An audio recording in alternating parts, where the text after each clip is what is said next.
G'day everyone. We're off to Dargo this afternoon. One of the beautiful jewels of the high country in Victoria, one of the most isolated towns. It is basically a drive into location and out of, although there is a connecting road up to Mount Hotham, but that closes over the winter period due to snowfall. So Andrew will take a few shots as we go along our trip, and you'll see the beautiful East Gippsland countryside.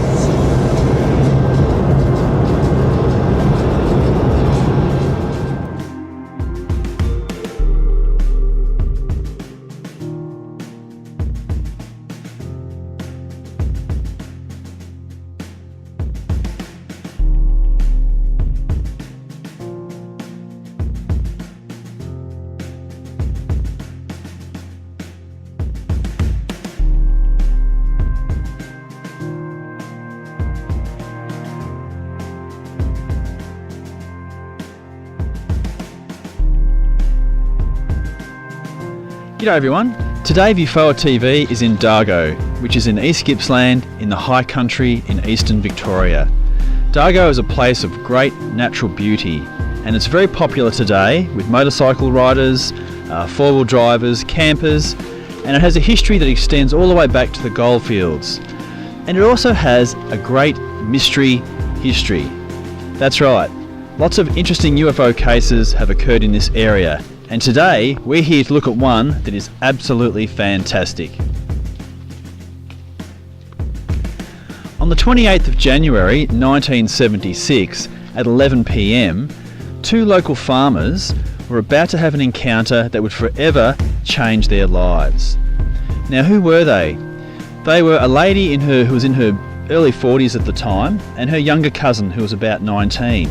And they had a gherkin patch, which is basically pickles, that sort of thing, and they would go each night to turn a water pump off that they left on watering the gherkins overnight while they were at home.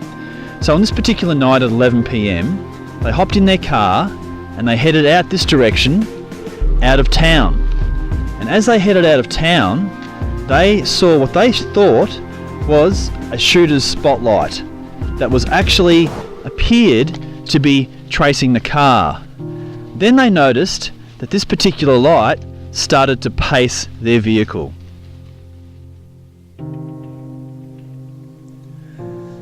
The trip begins here as the witnesses left their house and they started driving along the Dargo Road, heading back towards Bairnstar.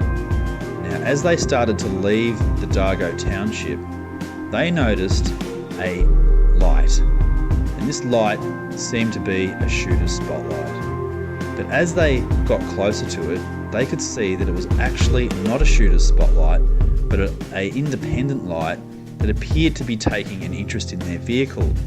And as they started to leave the Dargo area, the light started to pace their car.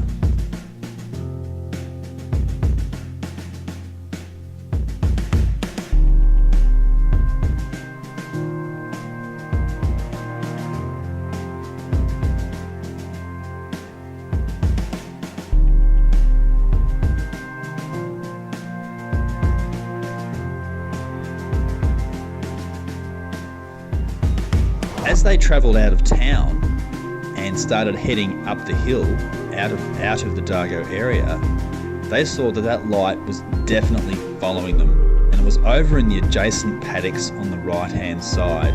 And as they drove, they kept looking out the window, noticing that this light was following them all the way up the hill.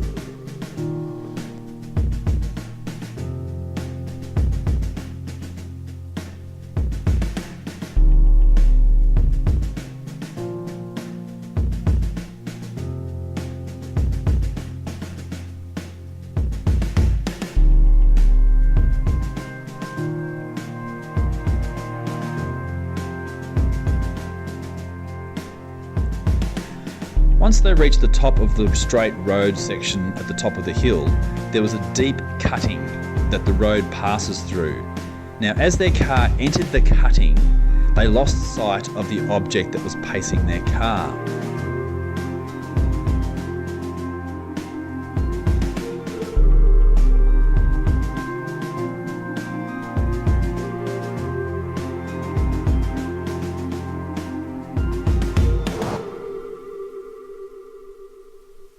and the vehicle they were driving started to descend through a heavily treed area and windy section of the road. They travelled down this section until they reached shortcut track, which veered off to the right. Now, as they got down off the main road, there's a little small bridge just at the beginning of shortcut track, and they basically crossed this bridge and started to head up the hill.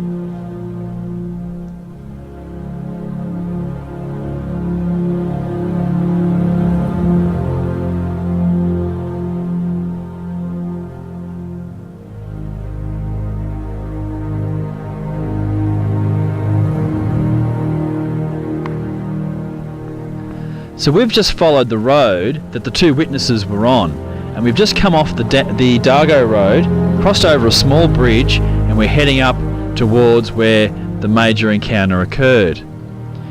So the strange object had started to pace their car. So as they were driving along and heading out to the location where we are now, they noticed that this light just seemed to travel along next to their car, and it appeared and disappeared as they went along different gullies and things like that. And they went through a deep cutting in the road where they lost sight of it, and behind me you can see it's quite a treed area. So once it was in the treed area, they didn't see the object anymore, and they weren't overly concerned at this point in time. They were really just puzzled as to what they'd seen. So they turned off the road behind me and they came up this gravel road, and as they came up this gravel road they caught sight of the strange object again off to my right here. And as they saw it, they saw that it started to take off and it started to go up the hill ahead of their car.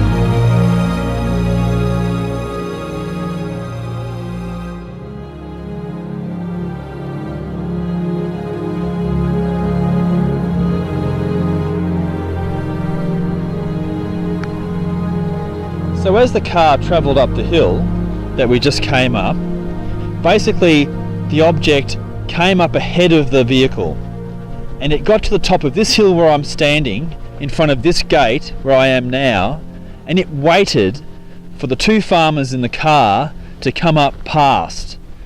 Now, what did the object look like? The witnesses described the object as being about 2 foot wide, a circular in shape, with 2 fins at 45-degree angle off it and 2 fins that came out on the side. So it was not a very big object, and I tend to think of it as being perhaps some sort of a probe type object.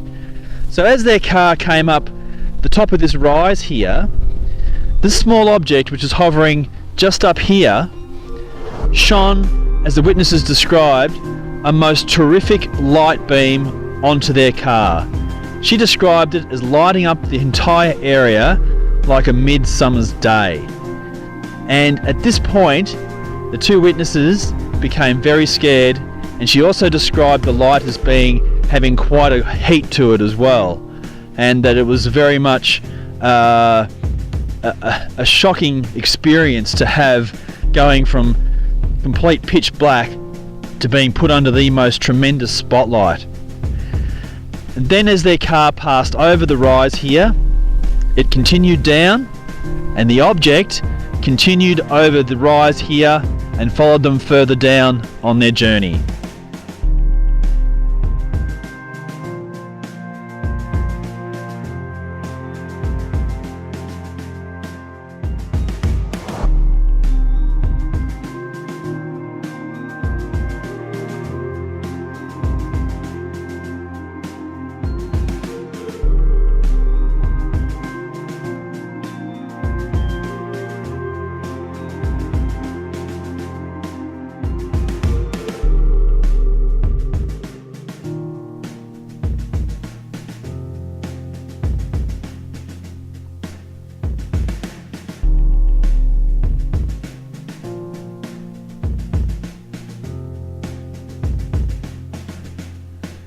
As the car travelled down this windy section on the other side of the hill, the two witnesses were starting to get very, very frightened because they had no idea why they had been hit with such a tremendous blast of light or what had actually sent the light onto them.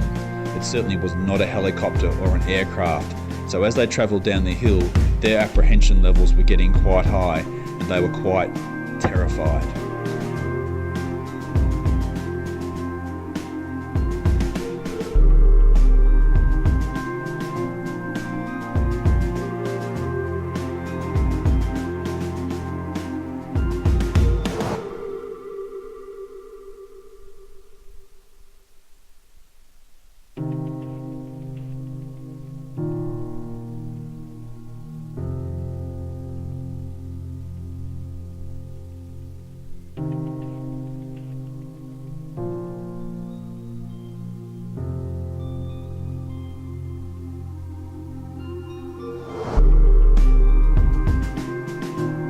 Once they got to the bottom of the hill, they came to a gate that led through to the paddock where they had to go down to the gherkin patch and turn off the water pump.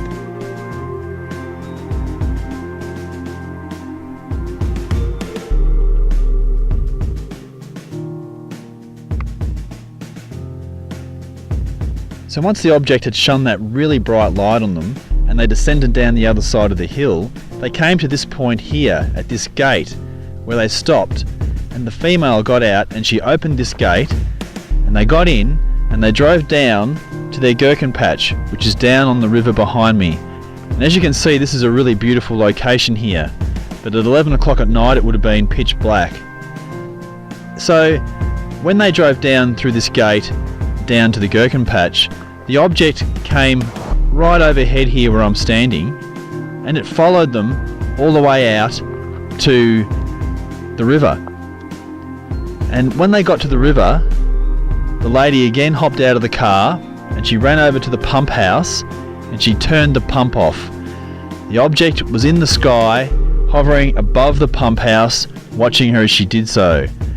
By this stage they were both absolutely terrified, and she jumped in the car and they sped back up this hill right around here back to this gateway at about 60 miles an hour.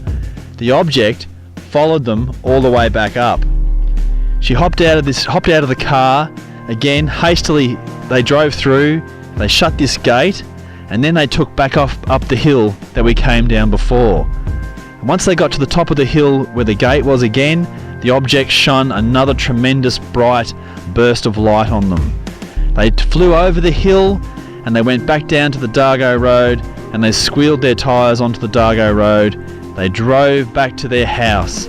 They got out of the house and the lady's mother described them as being white as ghosts and terrified. Got off the main road and went across, down to turn the pump off. And I said to Philip, what the bloody hell was that? You could see it was nearly on the gate post. Right, and the further we got, the car lit up, nearly on the feet. And you look around and feel there's your old hat and all, all our gear in the back. In the summer, I never wear a hat. Phil said, we've got to go and turn the damn pump off. So we went and we had a gate to open. And I'm not quite sure if Phil got out and opened the gate or me. He went and turned the pump off, and I was sitting there with my foot on the damn car, hoping he'd hurry up. When you got out of the car? Yeah, the follow us back. Yeah. Or to the main road. And when you think about that experience of lonely, dark roads here in the country where it's very isolated, and having a strange object like that pace you for quite a few kilometres, it would have to be probably at least 5 or 6 kilometres this object had paced them from the township of Dargo. So out here in the wild locations of Victoria, certainly at certain times strange objects appear, and coming out here to these locations and having the opportunity to film where these cases have actually occurred is truly great. And so I really hope that you have enjoyed following us on this journey as we've explored this fascinating case.